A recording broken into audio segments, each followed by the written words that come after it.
Saya ulang, siapa teman bisa memberikan syafaat? Wallahu alam enggak ada di sini, cuma 5 ini. Baik. Nah, mari kita lihat ya. Di antara teman yang bisa memberikan syafaat, coba kita hapus dulu sebentar ya. Baik. Boleh saya hapus yang ini? Alhamdulillah. Saya berakhir di sini, kita ambil hadis sekarang ya. Hadis riwayat Muslim. Nomor hadis 183 dari sahabat Abu Sa'id Al-Khudri. Dan kita berakhir di sini. Radhiyallahu ta'ala anhu. Sudah? Sekarang perhatikan. Ini tafsir dari Quran surah ketiga ayat 103. Ini tafsirnya. Kalau Quran surah 3 ayat 103, mana yang disebutkan di antara kelima ini?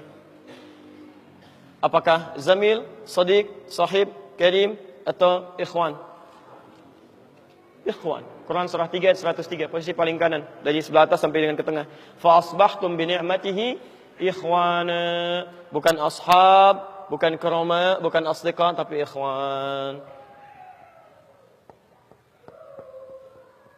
Ini poinnya. Yuk, sekarang kita lihat tafsirnya. Itulah sebabnya nanti banyak dipopulerkan panggilan ikhwan, akhwat, ikhwah, akhi, ukhti. Sebetulnya sasarannya ini. Ini poinnya. Ya. Bismillah.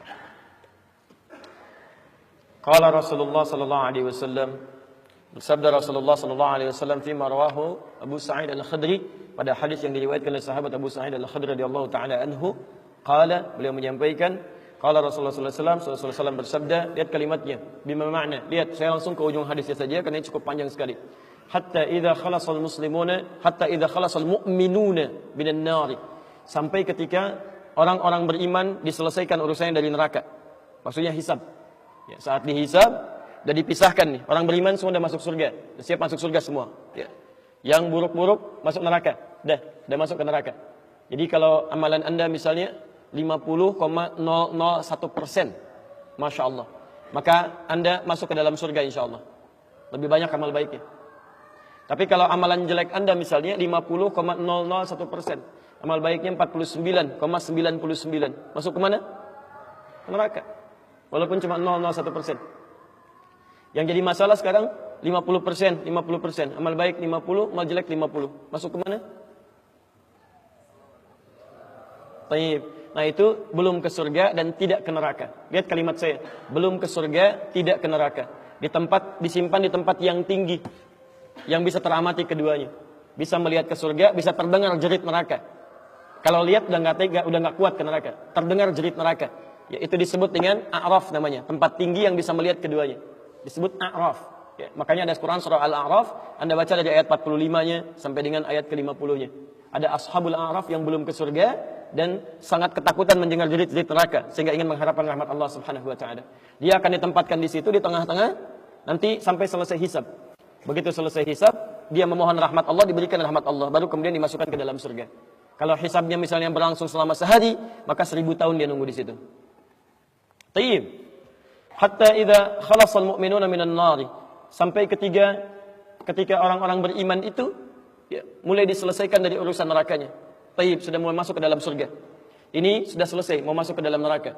Dan dimasukkan, masuk semuanya. Apa yang terjadi?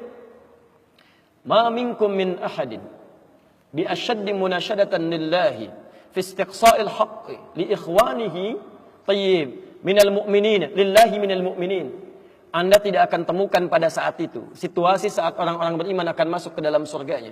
Sementara yang neraka sudah dihukum di situ, sudah banyak yang dihukum, sudah macam-macam masuk. Ini sudah mulai mau selesai, tiba-tiba ada orang-orang yang mengadu kepada Allah Subhanahu wa taala, memohon dengan sangat. Nabi katakan, Anda tidak akan pernah temukan orang yang paling banyak kuat permohonannya kepada Allah, memelas dengan tulus. Asyaddu munasyadatan. Munasyadah itu sesuatu yang dimohonkan dengan sangat. Ya Allah, mohon ya Allah. Mohon ya Allah. Fawalladzi nafsi biyadi. Sampai Nabi berkata, maka demi Allah yang jiwaku ada di tangannya. Ini Nabi bersumpah dengan jiwanya. Tidak pernah ada kalimat dalam hadis, ya, kalimat seperti ini kecuali menunjukkan itu sangat serius. Ingat, sangat serius. Dan ada sesuatu yang penting di dalamnya. Nabi serius menyampaikan ini. Kita jangan anggap bercanda gitu kan. Falladzi nafsi biyadi. Maka demi jiwaku yang ada di tangan Allah Subhanahu wa taala yang bisa diwafatkan kapan saja. Lihat kalimatnya.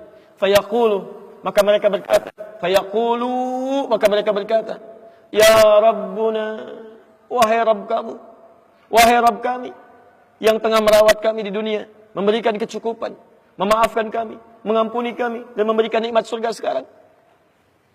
Ya Rabbuna, ya Rabbuna, wahai Rabb kami, hum ashabuna. Mereka ada di antara teman-teman kami. Dalam kalimat yang lebih kuat, kalimat yang menggunakan ikhwan. Kata ikhwan, hum ikhwanuna. Hum ikhwanuna. Mereka saudara-saudara kami, ya Allah. Hum yasumuna ma'ana. Ada orang-orang yang berpuasa bersama kami saat di dunia. Yusalluna ma'ana, kanu yusalluna ma'ana. Mereka salat bersama kami saat di dunia. Jadi tiba-tiba ada sekelompok ikhwan yang datang kepada Allah, yang kehilangan saudaranya. Kok nggak ada di surga gitu kan?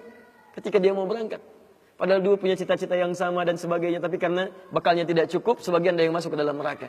Tiba-tiba mengatakan kepada Allah dengan permohonan yang sangat, ya Allah, saya kehilangan saudara saya. Ya Allah, saya kehilangan saudara saya. Ya Allah, dulu kami puasa sama-sama. Ya Allah, dulu kami sholat sama-sama. Ya Allah, dulu kami ibadah sama-sama. Ya Rabb, kami tidak temukan dia di sini. Ya Allah, mohon, terus mohon. Sampai ketika puncak pada permohonannya, tiba-tiba Allah berfirman, akhriju man araftum.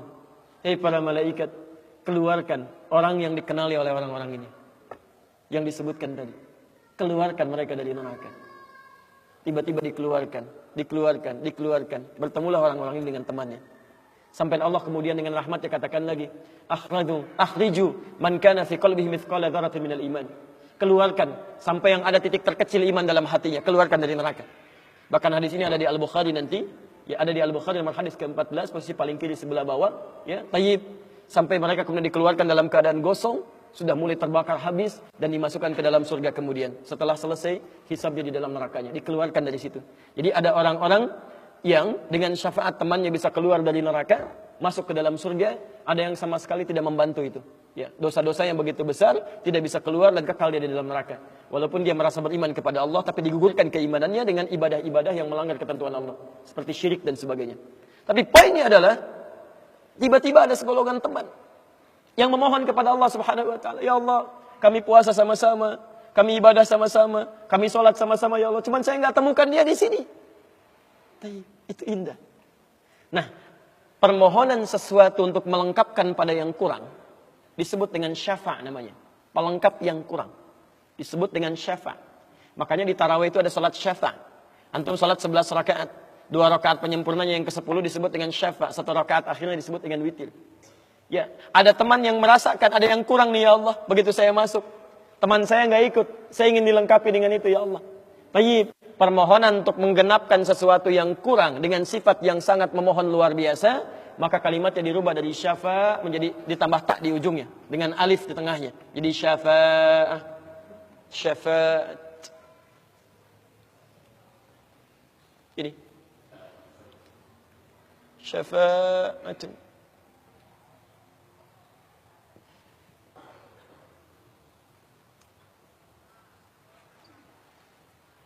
Permohonan untuk mendapatkan kelengkapan nikmat. Permohonan untuk mendapatkan kelengkapan nikmat yang belum didapatkan. Baik.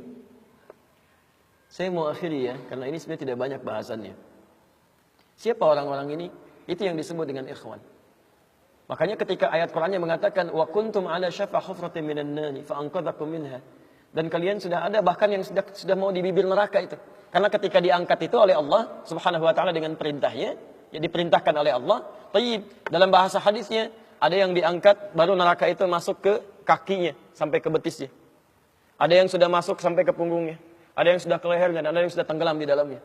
Tayyib. Jadi ada yang baru di bibir neraka diangkat. Ada yang baru sudah mau masuk ke neraka diangkat, ada yang sudah tenggelam diangkat. Jadi macam-macam. Ya, fa asbahtum bi ni'mati ikhwana. Siapa yang bisa mengangkat itu semua? Di antaranya Allah berikan nikmat kepada Anda dengan dapatnya ikhwan-ikhwan dalam kehidupan. Cuma itu yang bisa menolong Anda di hari akhirat, teman-teman terbaik selain syafaat-syafaat yang lainnya. Ada orang mendekat kepada Al-Qur'an, Ada orang sering bersalawat kepada Nabi. Ada orang mendekat pada hukum-hukum Allah. Ada orang-orang yang belum bisa maksimal menunaikan itu semua. Dia cari teman-teman yang soleh yang menunjukkan pada kebaikan-kebaikan. Bukankah sering Anda dapati seperti itu? Mungkin Anda bersahabat dengan teman yang tingkat ibadahnya jauh di atas Anda. Anda masih sibuk dengan urusan dunia, tapi masih menunaikan sholat, masih puasa. Tapi karena kesibukan dunia Anda, Masya Allah, kurang bekal ibadah Anda. Tapi beruntungnya Anda dengan punya teman yang soleh, berjamaah dengan imam yang soleh, puasa dengan dia, buka sama-sama, kadang sering ikut-ikut misalnya dalam ta'limnya, dalam macam-macamnya. Masya Allah. Maka tiba-tiba ketika Anda dikenal oleh dia, diingat oleh dia, di akhirat nanti, tidak ditemukan Anda. Ya Allah, dia kawan saya ya Allah. Dia teman saya ya Allah. Dia saudara saya ya Allah. Kami pernah ta'lim sama-sama ya Allah. Kami pernah puasa sama-sama ya Allah. Kami pernah sholat berjamaah sama-sama ya Allah. Mohon jangan pisahkan ya Allah. Jangan pisahkan. Pertanyaan, sudahkah Anda punya teman seperti itu? Yang bisa menolong dalam kebaikan? Kalau belum temukan, cepat cari. Mumpung masih hidup. Sebab kalau sudah kehidupan itu berakhir, tidak mudah untuk menemukannya. Maka pastikan di kantor Anda, teman Anda bisa membawa Anda ke surga. Pastikan di rumah Anda, pasangan hidup Anda adalah teman yang bisa membawa Anda ke surga. Pastikan di tempat kehidupan Anda, siapapun tetangga Anda, kerabat Anda, teman-teman sekolah anak Anda adalah teman yang bisa mengingatkan dan membantu Anda untuk mencari Anda bisa masuk ke dalam surga. Dan saya mohon pada Anda semuanya, tolong ingat gini ya, baik-baik. Kalau nanti di akhirat Anda tidak temukan saya di surga, tolong ingatkan kepada Allah, saya pernah ada di sini. Saya pernah ada di sini. Tolong ingatkan. Kalau antum di akhirat nanti tidak temukan saya di surga, tolong ingatkan. Ya Allah. Mohon ya Allah. Adi Hidayat pernah mengajar saya dan mengingatkan saya di sini. Ya. Subhanakallahumma wa bihamdika asyhadu an la ilaha illa anta astaghfiruka wa atubu ilaik. Wa akhiru da'wana alhamdulillahi rabbil alamin. Assalamualaikum warahmatullahi wabarakatuh.